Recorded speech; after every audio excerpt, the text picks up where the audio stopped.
4 ಜಿಲ್ಲೆಗಳಲ್ಲಿ ಭಾರೀ ಮಳೆ ಮುನ್ಸೂಚನೆಯನ್ನ ನೀಡಲಾಗಿದೆ. ಕೊಡಗು, ಚಿಕ್ಕಮಗಳೂರು, ಶಿವಮೊಗ್ಗ, ಹಾಸನ ಭಾರೀ ಮಳೆ ಅಂತ ಹವಾಮಾನ ಇಲಾಖೆ ಈಗಾಗಲೇ ಮಾಹಿತಿಯನ್ನ ನೀಡಿದೆ. ಬೆಂಗಳೂರು ನಗರ, ಬೆಂಗಳೂರು ಗ್ರಾಮಾಂತರ, ಕೋಲಾರ, ತುಮಕೂರು, ಬಳ್ಳಾರಿ, ದಾವಣಗೆರೆಯಲ್ಲೂ ಕೂಡ ಸಾಕಷ್ಟು ಮಳೆಯಾಗಲಿದೆ. ಹಾವೇರಿ, ಗದಗ, ಬೆಳಗಾವಿ, ಕೊಪ್ಪಳ, ಧಾರವಾಡದಲ್ಲೂ ಕೂಡ ಸಾಧಾರಣ ಮಳೆಯಾಗುವ ಸಂಭವವಿದೆ. ವಿಜಯಪುರ, ಮೈಸೂರಿನಲ್ಲೂ ಕೂಡ ಮಳೆಯಾಗುತ್ತೆ. ಮಧ್ಯಾಹ್ನ ಬೆಂಗಳೂರಲ್ಲಿ ಸಾಧಾರಣ ಮಳೆಯಾಗುವ ಸಾಧ್ಯತೆ ಇದೆ ಎಂದು ಹವಾಮಾನ ಇಲಾಖೆ ಈಗಾಗಲೇ ಮುನ್ಸೂಚನೆಯನ್ನ ಕೂಡ ನೀಡಿದೆ. ಇಂದಿನಿಂದ 6 ದಿನಗಳ ಕಾಲ ರಾಜ್ಯದಲ್ಲಿ ಮಳೆಯಾಗುವ ಸಾಧ್ಯತೆ ಇದ್ದು, ಕೆಲ ಭಾಗಕ್ಕೆ ಭಾರೀ ಮಳೆ ಅಲರ್ಟ್ ಅನ್ನು ನೀಡಲಾಗಿದೆ.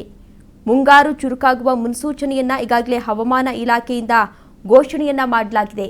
ಕೆಲವು ಕಡೆ ಈಗಾಗಲೇ ಆರೆಂಜ್ ಅಲರ್ಟ್ ಅನ್ನು ಘೋಷಣೆ ಮಾಡಿದರೆ, ಇನ್ನು ಕೆಲವು ಕಡೆ ಯೆಲ್ಲೋ ಅಲರ್ಟ್ ಅನ್ನು ಘೋಷಣೆ ಕೂಡ ಮಾಡಲಾಗಿದೆ. ಕೊಡಗು ಜಿಲ್ಲೆಗೆ ಇಂದು ಕೂಡ ಆರೆಂಜ್ ಅಲರ್ಟ್ ಅನ್ನು ನೀಡಿದ್ದು, ಭಾರೀ ಮಳೆಗೆ ಕೊಡಗಿನಲ್ಲಿ ಪ್ರವಾಹ ಪರಿಸ್ಥಿತಿ ಉಂಟಾಗಿದ್ದು, ಗುಡ್ಡ ಕುಸಿತದ ಆತಂಕ ಜನರನ್ನ ಕಾಡ್ತಾ ಇದೆ. ಇನ್ನು ಕೊಡಗಿನಲ್ಲಿ ಎಡೆಬಿಡದೆ ಮಳೆಯಾಗ್ತಾ ಇದ್ದು, ಜನಜೀವನ ಈಗಾಗಲೇ ಸಂಪೂರ್ಣವಾಗಿ ಅಸ್ತವ್ಯಸ್ತ ಕೂಡ ಆಗಿದೆ. ದಕ್ಷಿಣ ಕನ್ನಡ ಹಾಗೂ ಉತ್ತರ ಕನ್ನಡದಲ್ಲಿ 3 ಗಂಟೆಗಳಲ್ಲಿ ಭಾರೀ ಮಳೆಯಾಗಲಿದೆ. 2 ಜಿಲ್ಲೆಗಳಿಗೆ ಆರೆಂಜ್ ಅಲರ್ಟ್ ಅನ್ನು ಕೂಡ ಘೋಷಣೆ ಮಾಡಲಾಗಿದೆ. ಗಾಳಿಯು ಗಂಟೆಗೆ 30ರಿಂದ 40 ಕಿಲೋಮೀಟರ್ ವೇಗದಲ್ಲಿ ಬೀಸಲಿದ್ದು, ಮಳೆಯೂ ಕೂಡ ಹೆಚ್ಚಾಗಲಿದೆ. ಈ ಹಿನ್ನೆಲೆಯಲ್ಲಿ ಹವಾಮಾನ ಇಲಾಖೆಯಿಂದ ಮುನ್ಸೂಚನೆಯನ್ನ ಕೂಡ ನೀಡಲಾಗಿದೆ.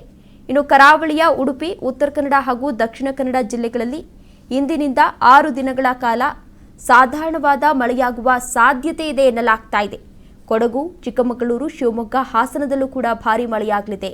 ಉಳಿದಂತೆ ಬೆಂಗಳೂರು ನಗರ, ಬೆಂಗಳೂರು ಗ್ರಾಮಾಂತರ, ಕೋಲಾರ, ತುಮಕೂರು, ಬಳ್ಳಾರಿ, ದಾವಣಗೆರೆ, ಹಾವೇರಿ, ಗದಗ, ಬೆಳಗಾವಿ, ಕೊಪ್ಪಳ, ಧಾರವಾಡ, ವಿಜಯಪುರ, ಮೈಸೂರು, ಮಂಡ್ಯ ಜಿಲ್ಲೆಗಳಲ್ಲಿ ಸಾಧಾರಣ ಮಳೆಯಾಗುವ ಸಾಧ್ಯತೆ ಇದೆ.